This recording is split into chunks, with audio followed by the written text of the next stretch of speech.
All right, let's dive right in. Today, we're unpacking the real cost of thinking. AI thinking, that is. It's this hidden economic engine that is completely changing the rules of the game for the entire tech world. So have you noticed this? Your favorite AI tool, maybe it's getting a little less generous with its free plan. Or perhaps it's pushing you toward that paid subscription a little more aggressively. Well, it's not just your imagination. There is a massive economic shift happening under the hood, and it explains everything. You see, for the last couple of decades, the internet has run on a kind of magic trick. We call it software economics. Once you build an app, adding one more user or a million more users costs basically nothing. But AI is a totally different beast. Every time you ask it a question, it's like a tiny factory spins up just for you, burning real electricity and real computing power. It costs real money, every single time. And that brings us to our first big idea. We are witnessing the end of the free lunch. That golden era of software as a service, SaaS, it was all built on that magic trick of near zero cost. That's what gave us those incredible 80 to 90% profit margins and all the freemium apps we learned to love. The easiest way to think about it is like this. Traditional software is like a digital book.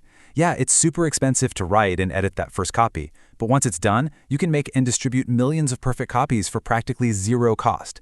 That economic model right there is what built the modern internet. But AI isn't a book you can just copy-paste. This quote really hits the nail on the head. We're actually going backwards, back to an industrial model. Every time you chat with an AI, it's not just retrieving information, it's manufacturing a unique piece of intelligence just for you. And that manufacturing process has a very real, very measurable cost. Which leads us to this new, unavoidable reality that everyone in the industry is talking about, the compute tax.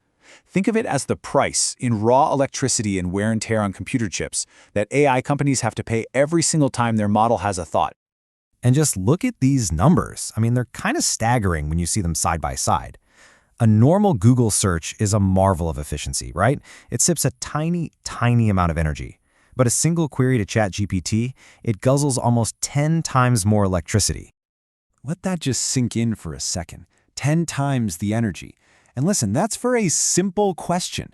If you ask it to do something more complex, something that involves reasoning, that number can jump to 100 times more. That is the compute tax, and it changes absolutely everything about the business. So what does this actually do to a company's bottom line? Well, it's a total margin crusher. You know those beautiful 80+% gross margins that software investors loved? They're gone. AI companies are finding themselves structurally locked into much lower margins, somewhere around 50 or 60%, because compute isn't a one-time cost, it's a raw material they have to keep buying. This new kind of brutal economic reality is forcing a complete reinvention of how these companies make money. The old Silicon Valley playbook of just growth at all costs, it's officially dead. The new mantra is unit economics at all costs. You have to make money on every single interaction. And because of that, we're seeing this really clear evolution in how products are priced. It started with just selling access, the classic per-seat license for a piece of software. Then it moved to selling resources, like tokens, which are basically units of AI brainpower. But the future, the place this is all headed, is selling results. And this isn't just a theory, it's already happening. Look at Intercom's AI. They charge 99 cents, but only when the AI successfully solves a customer's problem. Sierra is another one. They only send a bill when a specific business goal is actually met. You see the shift? They're not selling you a tool anymore. They're selling you a guaranteed outcome. Okay, let's just pause for a second, because this table sums up the Great Divide perfectly.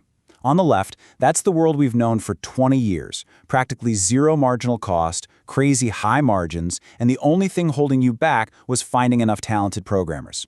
But on the right, that's the new AI world. High marginal costs, way lower margins, and your biggest constraints are physical things like getting enough power and GPUs. And this brings us to the new battleground, which honestly looks a lot more industrial. Winning in the age of AI isn't just about writing the cleverest code anymore. It's become a physical, bare-knuckle race to secure hardware, build absolutely massive data centers, and, this is the big one, lock down gigawatts of electricity. Now here's where it gets a little weird. You'd think, okay, As the AI models get smarter and more efficient, the costs will go down, right? Well, not so fast. There's this classic economic idea called the Jevons paradox that explains what's really happening. Basically, it works like this.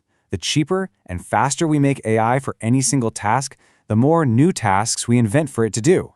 We go from asking it to analyze a few important frames in a security video to just telling it, hey, analyze every single frame of everything all the time. So even as the efficiency per task gets better, the total demand for energy just keeps going up and up. All of this, the costs, the new business models, the energy problem, it all points to a really powerful new way to think about this entire industry. We really need to stop thinking about AI as just another piece of software and start thinking about it as an entirely new form of labor.